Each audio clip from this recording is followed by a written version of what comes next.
AgTech Innovation Summit in Dallas, and you, Juan, are with a very well-renowned company called STgenetics. You may have heard of her before, you may not have. In case you haven't, Juan, will you tell us a little bit about what you do and what ST does? Well, we do a number of things. Obviously, we're heavily involved in the gender selection technologies to separate the sperm cells in a male and a female population for utilization in artificial insemination in dairy cattle and beef cattle. We're doing horses as well, and we've done a lot of other mammalian species. Very interesting. And so I personally have experience with the semen sorting side of things, but ST is more than just sorting out semen on your genders. There is so much more underneath the hood of that car. So why don't you tell us a little bit about what other things you got going down the pipeline? Well, we've been blessed with having a great team of people that are dedicated and passionate and driven about participating and bringing new things to life in our industry and benefiting the sustainability, economic sustainability, profitability of farmers. So we also dedicate quite a bit of time and effort to genomic selection, whole genome sequencing, the utilization of SNPs. So we got a whole genomic testing laboratory in genetic issues. So we do a lot of genomic testing for the dairy industry and the beef industry. And we're also into the bioelectronics and bioinformatics areas, and develop a technology that we call FarmFit, that is a bolus that a calf takes in between 2 days and 2 weeks of life, and it basically monitors the well-being of that animal 24 hours a day. So it's a full traceability of the animal welfare, because it'll detect a spike in temperature, detects animal movement, onset of illness, a response to a treatment. When an animal is vaccinated, it tells us the immune response to the vaccine treatment, and then we can keep track of every event that has occurred in the lifetime of that animal, and connect that information to genomics. Interesting. To see if we can keep on developing and improving genetics in a way that we can have animals that are more efficient, not just for feed conversion, but also from the standpoint of a better immune system. Or maybe one day, their immune systems will be so strong that might not need antibiotics. That would be absolutely incredible. So how is that bolus capturing data right now? Is it mainly based off of temperature? Is it multifactorial data collection? So it's got multiple sensors in it, and it's collecting temperature 85 times a day on the animal. Wow, so it's monitoring and sending that signal to a receiver, and then it's got a sensor also that monitors the activity of the animal. We can calculate rumination, can figure out the onset of estrus, so the time of ovulation. It can predict the time of calving on an animal. So it just does a lot of things to have in-depth knowledge of what's happening with that animal literally 24 hours a day, right? Interesting. As human beings, we got a unique ability.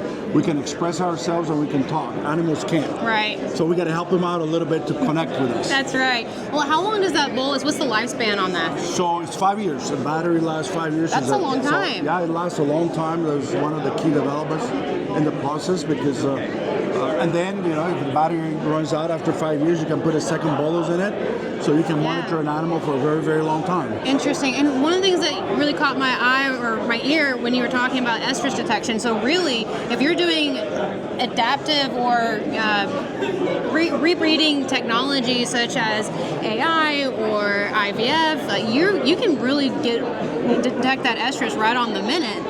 Yeah, it gets, I wouldn't say on the minute, but it gets pretty close. Right. It gets pretty close because obviously the animal behavior and animal activity and animal temperature changes as the animal is approaching the time of ovulation, right? And then during the moment of activity of heat detection or expressing estrus, you got to change in the activity of the animal and the behavior of that animal, and those algorithms are able to predict the exact time with high precision. So, with that being said, what was the initial intention behind the bolus? Was all of this, or was this kind of an accident that just started, they can do this, they can do that? That's a fair question, a good question. The truth goes to this. Every calf is extremely important to us. It's extremely valuable to us. And we wanted to be able to monitor those calves that are in their early life, and make sure that we were there to help them along if they needed help at any point in time, right? And so it started with the calf, because if you don't have a calf that is healthy, that is growing, that is going to perform, we don't have anything in the long term. So it started with the calf, then it evolved on the growing animal, and then it evolved into the adult animal, and just kept on adding and collecting more data along the road. Interesting. Well, and how long has that development process been for y'all? I wish you could tell you it was a short time, and like anything with technology, you think it's going to be really quick, really fast, but it's been over 5 years now. And we're somewhat of a perfectionist, I guess you're going to call it, in which we probably could have released it to the public a lot earlier, but we just wanted to make sure that it was just highly accurate, and it was reliable and repeatable, and that we had the customer feedback and get that feedback so we could make changes that could transmit the information that cattlemen would want to have back in order for them to make the proper decisions with their animals. Right? So if you're a producer and you're looking at maybe incorporating this into your operation, are you at distribution levels yet, or are you still on the R&D? No, we released it to the public about 6 months ago. Okay. We started with testing farms. Mm-hmm. Again, part of that process of getting the feedback. We never get anything perfect the first time. That's right. So customer feedback is super important. And now we just expanded it to more and more producers. We just want to make sure that the experience is something that is meaningful to the dairyman or the cattleman or the cow-calf producer, or to anybody. Right. And the cost-wise for a producer, are they looking at the purchase of the bolus and a software that goes along with it, no, or how does that? No, the software just comes with the bolus. Interesting. Yeah. Very cool. No monthly fees, no nothing. Yeah, that's right. No hidden fees. No hidden fees, nothing. I mean, that's one of the experiences you'll learn in life, right? You get all these technologies, and then suddenly you get all these hidden fees, and then you start getting upset and say, no, I don't want nobody upset with me. That's right. Well, so where do you see this going long term? Like, what kind of impact do you see this making in the industry? Well, for us, it's been a game changer, honestly speaking, and for our customers. Like I said earlier, the importance of monitoring that calf in his early life, meaning making sure that animal is treated at the right moment, in the right way, and that we have the accurate records to keep, then where is it going? Time will tell. That's right. But it's with the information that we're getting, we're seeing so much value in it that, honestly speaking, every calf and every animal should have one eventually. That's really what it should be, right? I mean, I carry this iWatch, whatever this thing is called, right? It knows everything about me. How many hours sleep, how much I snored last night, right? And it's similar to that. The only difference is this watch has a GPS. These boluses do not have a GPS, right? But we can do triangulations with the receivers and give a general area location. For large operations, it's really cool because, for example, you have automatic 24 hours a day inventory on your cattle.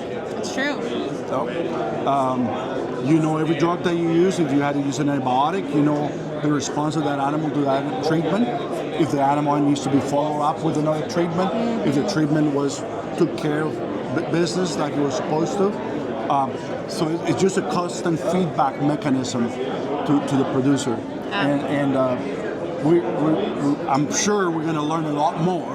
And I'm sure that with the help of the producers, we're going to be adding a lot more information to it. That'd be really interesting. And I was going to ask, the beta operators that you have so far, your pilot operators, are those a mix of dairy and feedlot and cow-calf, or is it predominantly cow-calf? Where are you seeing this? It started with the dairies. Right. Right?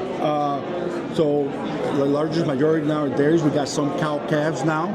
We got a lot of people that got calves that make an embryo transfer and IVF.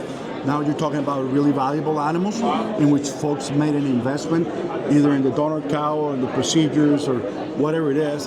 They sure want to make sure and protect their investment, right? So, and this is one way to monitor that animal 24 hours a day. Again, it all goes back to the essential of animal well-being, animal welfare, and we all benefit in the long term if that animal is healthy, right? So we are doing everything possible to help the decision making for the producer as well as the veterinarian, because the complete feedback goes back to the veterinarian. So you can actually have the animal, have the data, the veterinarian is looking at the data at the same time you're looking at the data. You can take your phone, you can take a film, take a picture of the calf, send it to the veterinarian. In COVID we talk about remote medicine, right? We could actually do remote medicine for calves. Interesting. For cows. Yes. So that's and it's pretty exciting. It's really, really exciting. Well, I'm excited for you. A lot of exciting stuff. For those who might be interested in getting in touch and maybe being a part of the program, where would you direct them to go? STgenetics.com. Easy enough. All right. Thank you for your time. Appreciate Thank you. it. Yeah.